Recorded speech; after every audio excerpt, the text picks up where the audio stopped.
I'm recording. You're recording, okay. By the way, can you let me know if this comes? I didn't really think about it too clear. I'll put it on the top, so it's kind of pulling that bit down. Great, so thank you. Be, I mean, that's intentional, but... Yes, don't be too raunchy. And can I just check, do you want to be called Fashion News and Features Director at Grazia? Yeah. You're not just a Bauer Media, you're that specific? Yeah, British Grazia. Okay, right. And it sounds wanky, but it's Laura Antonia Jordan, not just Laura Jordan, because if you Google Laura Jordan writer, there's a porn writer. Okay, I understand. It's not me, but I'd be boasting about it if it was. Bring on the Antonia. Okay, I am recording, so whenever you want to start. Lovely. Wait, so let me just remind myself one more time. 20% of global wastewater and 10% of global waste emissions. Okay. Do look down, I mean, if you need to. So, Laura, how would you describe the current situation in terms of sustainability in the fashion industry? It's not good news, is it? No, fashion's a massive polluter. According to the UN, it's responsible for 20% of global wastewater and 10% of global waste emissions. It's clear that something really needs to be done, and quickly, but it's a huge, complicated, mammoth issue to address. And the carbon footprint for the whole supply chain is pretty horrendous, isn't it? Yeah, it is. It's not just the clothes as well. It's all the packaging and then sending those clothes from where they've been made to where they're going to be sold to who's going to buy them. It's a massive... sorry. Yeah, that's perfect. That absolutely is that enough? Yeah, Okay. absolutely. And not to mention the terrible conditions in factories on the other side of the world, places like Bangladesh. That's a really important point, because I think that we can sometimes think of sustainability as just what something's made of, but it's also how it's made, where it's made, and who it's made by. You have to think about the human impact as well. That's really, really important. Consumers in the UK are also sending a huge amount to landfill, aren't they? I mean, it's supposedly 235 million items a year. It's absolutely shocking. How can we stop people doing that? I would urge anyone who wanted to shop more sustainably to only buy something that they absolutely love. In some ways, let me go back on that, because I was going to say in some ways it doesn't really matter what it's made of. Okay. But it does matter. But my point is, even if you buy something cheap, just wear it to death. Okay. That will come up again. People in the UK, particularly here, less so in Europe, they're addicted to fast fashion. So how do we discourage people from buying the £5 dress, the £1 bikini? I think we have to change the narrative around it. I don't think we should be offered those products in the first place. I do really believe that if something costs £1, a t-shirt costs £3, someone somewhere has paid the price for that, somewhere along the supply chain. Did I say somewhere too much? Sorry. No, that's fine. What was the question, sorry? Just about fast fashion, how we can discourage people from the really cheap clothes. I think we have to change the whole narrative around it. I don't think we should expect to be able to get things that cheaply. I don't blame people that buy those pieces. It's just that it's become a cultural phenomenon, this lightning fast fashion. Sorry. And it's very much a case of almost wear something once and then expect to throw it away because it's so cheap. It's the price of a sandwich. Yeah, absolutely. For me, the fundamental golden rule that everyone can take away is only buy things that you absolutely love, and you are going to wear them until they fall apart. Do you think fast fashion is mostly to blame for the problem, or are high-end brands just as bad? I think that there can be a kind of almost snobbery around sustainability, that it's the posturing of the smug middle classes. But actually, yes, high-end brands can be problematic in their own way. There's been lots of calling out of those brands about burning stock, for instance. Sorry, I can't always go like... No, that's Is that fine. Okay? I was going to say something else and then I lost my train of thought. No, it's... Okay. it's not a high-low issue. There's slightly different problems at both ends of the scale, but this really needs to be addressed in a completely holistic way by the entire fashion industry. Do you think some of the high-end retailers should follow the example of, say, Stella McCartney, who's making strides? She's doing all she can with what she, with how she's working at the moment. I absolutely think that the big brands, whether they're high-end or high street, should be using their platform to address this, and quickly. Brands like the Danish brand Ganni are endeavouring to make themselves carbon neutral, for instance, and they're a huge influential brand. Sorry.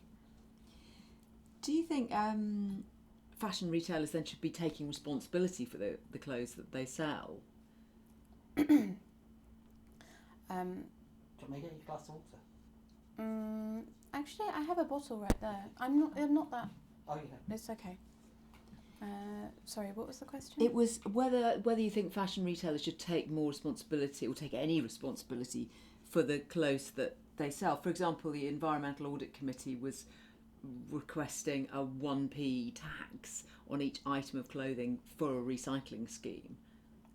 I absolutely think that if you want to manufacture and sell clothes, you have to be engaging with this dialogue. I think it's what people want as well. There's a real appetite for clothes that are more conscious, more sustainable, more environmentally friendly, produced more ethically. That's what people want, and it's the responsibility of the brands to give it to them as much as it is the responsibility of the customer.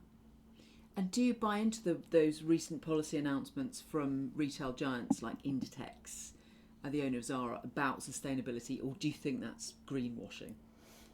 I can't say too much about specific brands, okay. Only because of advertisers, but I could say something like... Call them retail giants. Or just fast fashion, I think that brands have to be completely transparent. The customer is demanding that, they want to know, and that they should be giving them that information. However, I do think we should be celebrating progress over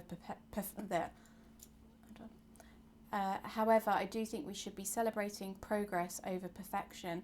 Every step that we're making in the right direction is doing exactly that. Yes, perhaps we need to speed up a bit, and I absolutely don't think people should be sold dishonest information, but we should think about when steps are being made in the right direction. A bit repetitive, sorry. That's fine. And a lot of those fast fashion retailers say that they're not being led by government policy, they're not being forced, they're just being influenced by public opinion, which is changing, but it's slow, isn't it? Sorry, what do you mean, sorry? I was thinking about Inditex, but without naming them. They said that they're not being forced to make all the changes that they're making. They just recognise that something needs to be done. So they're sort of sticking their head above the parapet and volunteering. Aren't we great? But it's like, how much of that you believe? But is it that you think the government? Are you asking if the government needs to be doing something? Yeah, I was going to come back to that actually. Don't worry. Are you sure? Sorry, it's not. No, that's fine. That's fine. Have you encountered any sort of young designers who are doing anything innovative to, in terms of techniques or materials, to become more sustainable? Yes, but can you give me a moment, because I don't want to forget anyone. So Richard Malone's a really, really good one. Mother of Pearl, I guess that counts as a young designer. So I don't mean literally young. It's sort of, newish, rather than an established, sort. We met a woman called Zoe Corsellis who's using Econil, the recyclable nylon. Right, so you have all the stuff about Econil and Tencel and all that stuff. Yeah. So that we've got a show from Barcelona which was all recycled fishing nets, and this designer in London, Zoe, who showed us some of her things which are made out of all sorts of wood pulp and amazing. Bamboo. Yeah.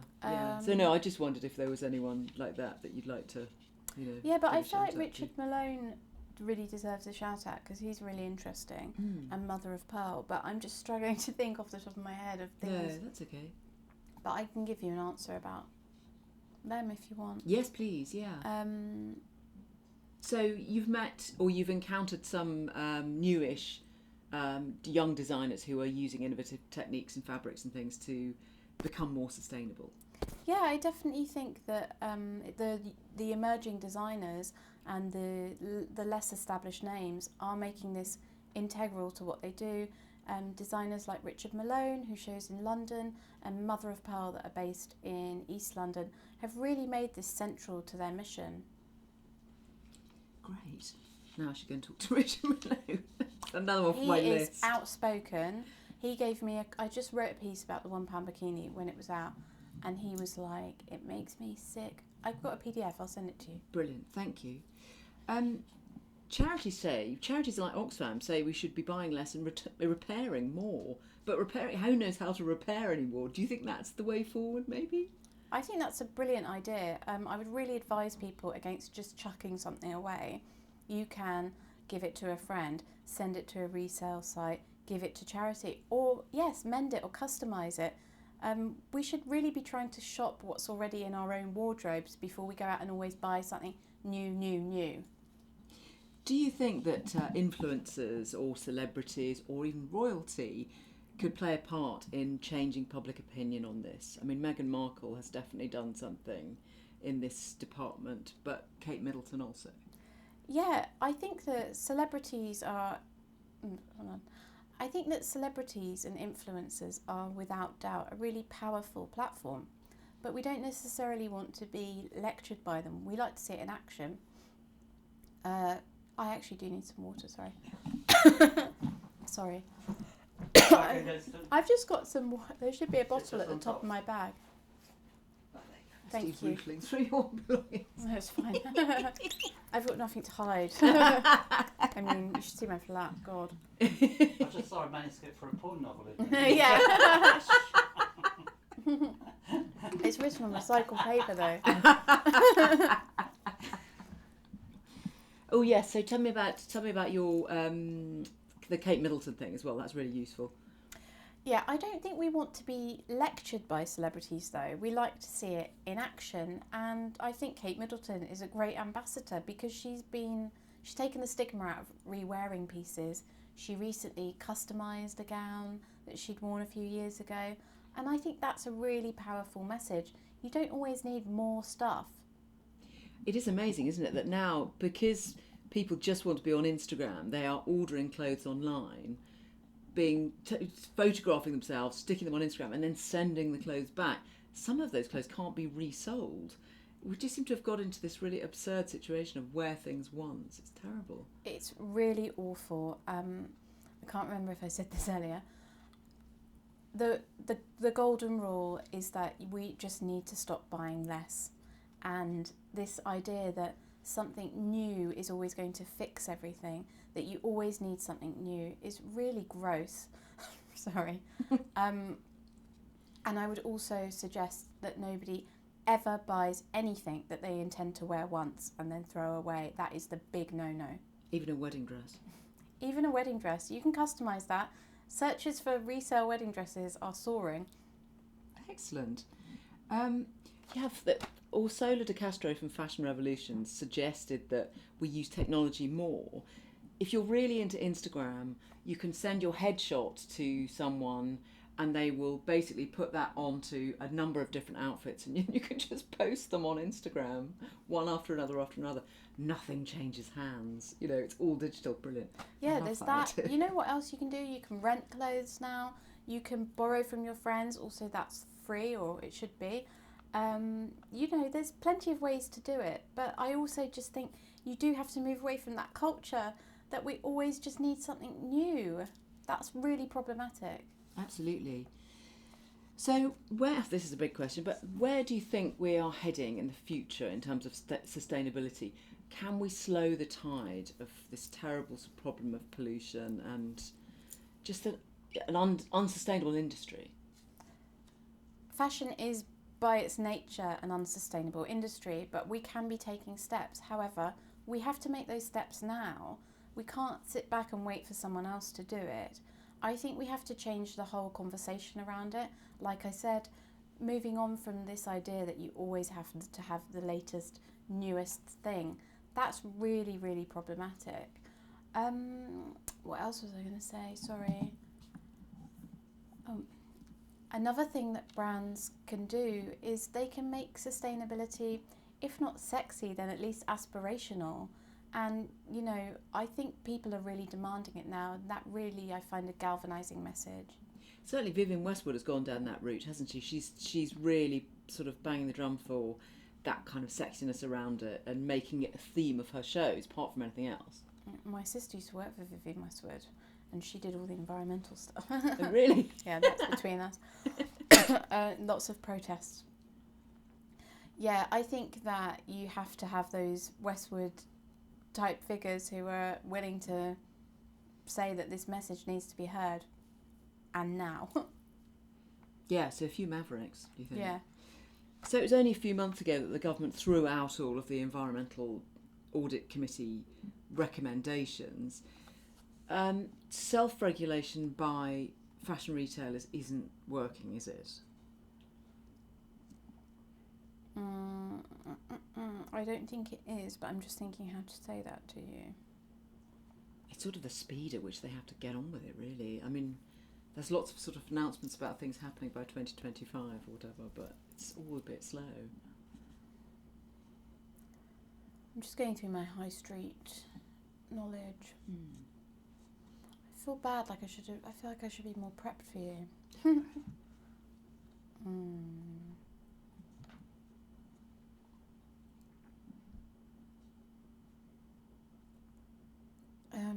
Remind me the question again? So if self-regulation by fashion retailers isn't working, where do we go from here? What else can... Oh, I know what I can say.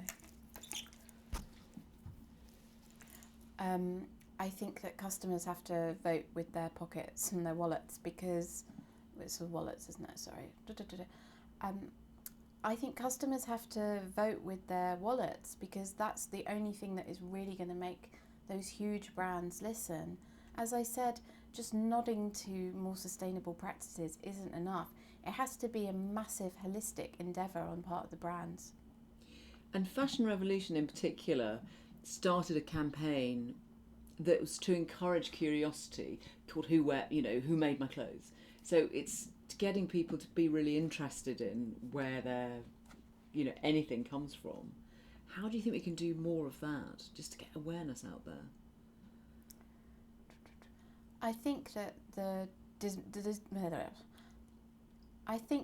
desire and the demand to know more about where the clothes come from is already there, but and I think that the next generation are already more engaged. I think social media is a really powerful tool for encouraging that conversation. And magazines like yours can obviously help getting that message out there. We're absolutely trying. We always make sure that we do a lot of stories on vintage, that we do stories on influencers re-wearing things that are already in their wardrobes. I was going to say about vintage, do you think we could make vintage more sexy than it is? Because people, there's two very different thoughts on that, isn't there? One, it's vintage, and two, it's second hand. I don't want to go near it. Is there some way of making it a bit more kind of wearable, sexy? I would say to anyone that thinks that vintage means rummaging around in a musty old piles of unwanted stuff is so missing a trick. Vintage is so exciting. You can get some great finds there from across the spectrum. I am a big fan of shopping vintage. It's amazing what difference someone like Kate Moss made, just wearing the odd, just a slip that was vintage or something. Absolutely, and Meghan and Amal have been wearing pieces from William Vintage, which is a very high-end vintage boutique in London that's recently teamed up with Matches Fashion. Shopping vintage is one of the most sustainable things that you can do. Shop new, but new old, if you see what I mean. Brilliant. Okay, now, is there anything that you think we've missed? Oh no, I just fit. You tell me, because I felt a bit. I think that's it. Is there anything else in terms of?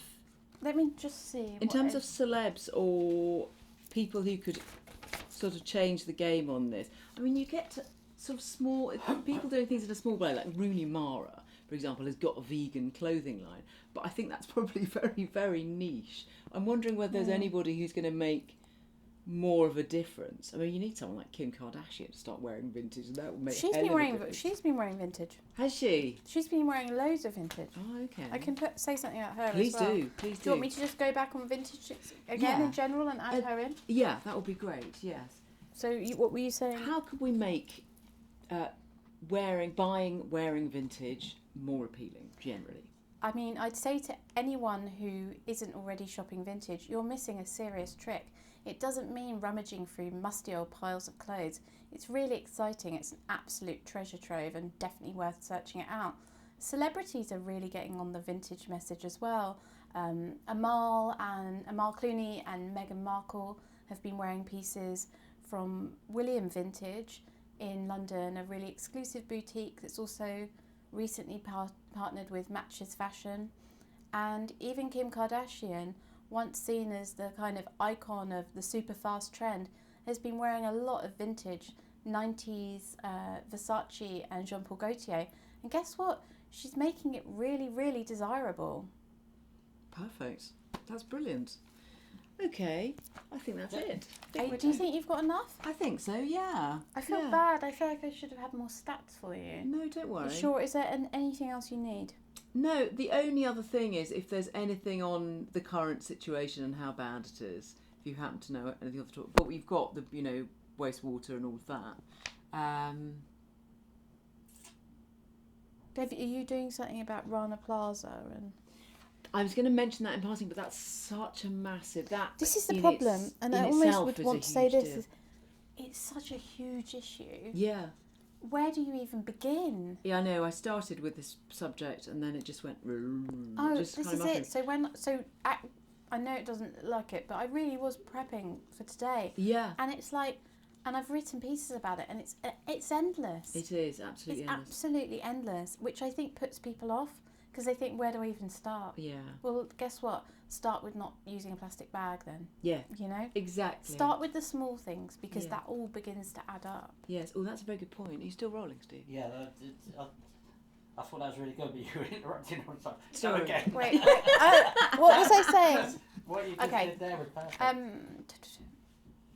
I think people get really turned off talking about it because it's such a massive, knotty issue. They don't even know where to begin. But guess what? Start with the small stuff, like don't use a plastic bag. All those apparently tiny gestures will add up into something massive. Great. That wasn't as good, was no, it? But that's got the point across. We've got the point. Yeah. What did I say before? You were saying how it's such a massive issue. It's just so confusing. You started confusing. Looking at it. We should say that. You said you started looking at it, and suddenly there's all these elements. That just I can take it again if you want. Yeah. Let's see. Yeah. I think people get really turned off talking about sustainability because it's such a massive, knotty, confusing issue. They don't even know where to begin. Even for me, writing about it, sometimes you could explore it forever. And I think people... What did I say? I think people... And because it's such a huge issue, people don't know where to begin. And they feel guilty, like, are they doing enough? Well, I'll tell you where to begin. Begin by doing something small. Stop using a plastic bag. Use a reusable cup. And like all those small gestures will eventually add into something big. Oh, I thought of something else. Keep going. But I'll tell you where to begin. Start by reusing a plastic bag. You shouldn't use a plastic bag, actually. This is the crescendo of my...